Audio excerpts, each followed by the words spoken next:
नमस्कार, मैं डॉक्टर कंचन भारत होम्योपैथी में आप सभी का स्वागत करती हूँ। आज हम बात करेंगे कि सोरायसिस ठीक होने के बाद भी आखिर स्किन पर ये वापस क्यों आ जाती है।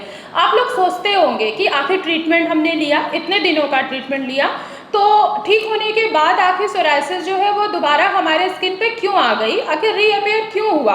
तो इसके जो रीजंस हैं उनको मैं आज बताऊंगी आपको, और आपको वो फॉलो भी करनी है कि इन रीजंस को हम कैसे अवॉइड करें, जिससे हमारा जो सोरायसिस ठीक हो चुका है वो दोबारा रीअपियर ना हो हमारे स्किन पे। तो अगर हम पहला रीज़न देखते हैं तो वो है वायरल इन्फेक्शन या किसी भी तरीके का फीवर हो, चाहे वो टाइफाइड फीवर ही क्यों ना हो। जब हमें वायरल इन्फेक्शन होता है या टाइफाइड फीवर होता है या डेंगू होता है या मलेरिया होता है, तो जो हमारे बॉडी का इम्यून सिस्टम है वो एक्टिव हो जाता है। एक्टिव होने की वजह से जो हमारी एंटीबॉडीज़ हैं वो और भी ज़्यादा हाइपर एक्टिव होती हैं।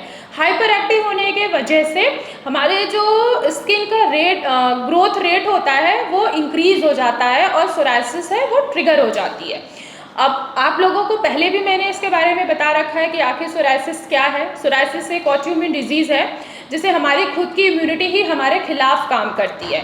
तो सेम जैसे ही हमें वायरल इन्फेक्शन होगा, हमारी इम्यूनिटी हमारे खिलाफ काम करेगी और सोरायसिस जो है वो दोबारा से ट्रिगर हो सकता है। तो अब आपको इससे बचने के लिए क्या करना है कि अब आपको अपनी इम्यूनिटी को खुद ब खुद थोड़ा सा हेल्दी बनाना है, नेचुरल वे से बनाना है कि दोबारा आपको सर्दी जुकाम कोई किसी भी तरीके का वायरल इन्फेक्शन ना आए। अगर हम दूसरे रीज़न की बात करते हैं तो दूसरा रीज़न है वो है हमारी डाइट। जैसे कि हमने आपको बता रखा है कि अगर हमें सोरायसिस है तो हमें क्या चीज़ें खानी है, क्या चीज़ें हमें अवॉइड करनी है। अगर हम नॉनवेज वगैरह हमने आपको मना किया हुआ है, स्वीट्स हमने आपको मना किया हुआ है, पैक फूड हमने आपको मना किया हुआ है, फास्ट फूड हमने आपको मना किया है, तो ये आपको ठीक होने के बाद भी ये मना है ये चीज़ें। अगर आप कभी भी फास्ट फूड वगैरह खा रहे हैं या नॉनवेज वगैरह खा रहे हैं तो आपके सोरायसिस जो है वो दोबारा से ट्रिगर हो सकता है। क्यों? क्योंकि हमारी अगर हम ऐसे डाइट फॉलो कर रहे हैं तो हमारा डाइजेस्टिव सिस्टम जो होगा वो डिस्टर्ब होगा, और जब डाइजेस्टिव सिस्टम डिस्टर्ब होगा तो टॉक्सिन जो है वो हमारे बॉडी में ही रहेगा और हमें बीमारियां आएंगी। कभी लीवर की बीमारी आएगी, कभी कोलाइटिस की बीमारी आएगी।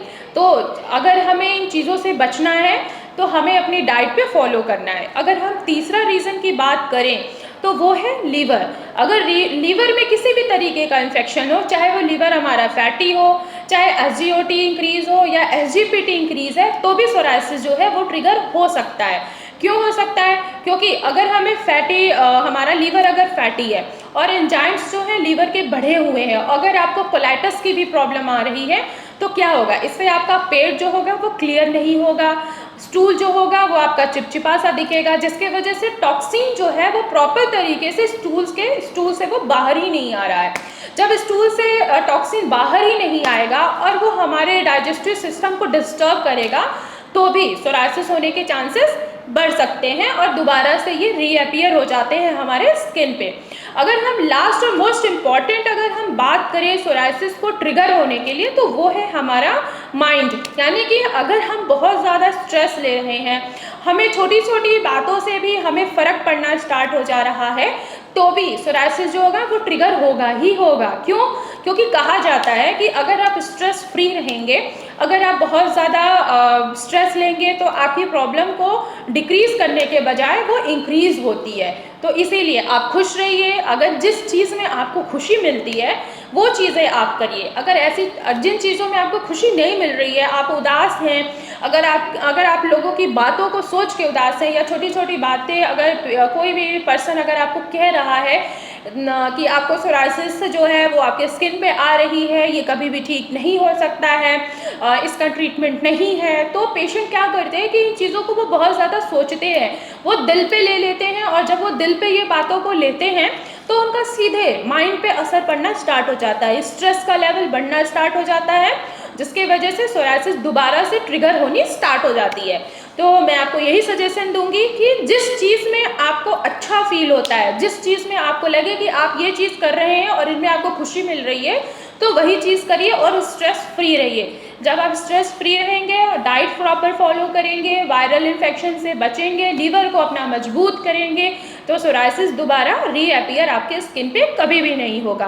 तो मैं आशा करती हूँ कि जो बातें मैंने आज आपसे शेयर किया है वो अब आप उन चीज़ों को समझ रहे होंगे और आप अप्लाई ज़रूर करेंगे, ज़रूर सोचेंगे कि हाँ इन चीज़ों से हमारी प्रॉब्लम्स इंक्रीज़ हो रही है, तो आप ये चीज़ें बिल्कुल नहीं करेंगे। तो आज की वीडियो में बस इतना ही, फिर मैं मिलूंगी आपको नेक्स्ट वीडियो में। अगर कोई भी पेशेंट सोराइसिस से सफ़र कर रहा है या किसी भी स्किन डिजीज़ से सफ़र कर रहा है, चाहे वो रिंगवॉर्म हो, चाहे वो फंगल इन्फेक्शन हो, चाहे वो एक्जिमा हो या कोई भी डिजीज़ हो, मेल इनफर्टिलिटी हो, फीमेल इनफर्टिलिटी हो, किडनी से रिलेटेड, चाहे रेस्पिरेटरी से रिलेटेड, कोई भी पेशेंट अगर सफ़र कर रहा है तो भारत होम्योपैथी में मैं उनका स्वागत करती हूँ। भारत होम्योपैथी में डॉक्टर्स की एक टीम है जिनसे आप ऑनलाइन कांटेक्ट कर सकते हैं, ऑनलाइन मेडिकेशन ले सकते हैं, ऑनलाइन ट्रीटमेंट ले सकते हैं। अगर आपको डायरेक्ट मुझसे ओपीडी में मिलना है तो आप ओपीडी में फर्स्ट ऑफ ऑल पहले आप मेरी अपॉइंटमेंट फिक्स कराएंगे, देन आप मुझसे ओपीडी में भी मिल सकते हैं। तब तक के लिए धन्यवाद।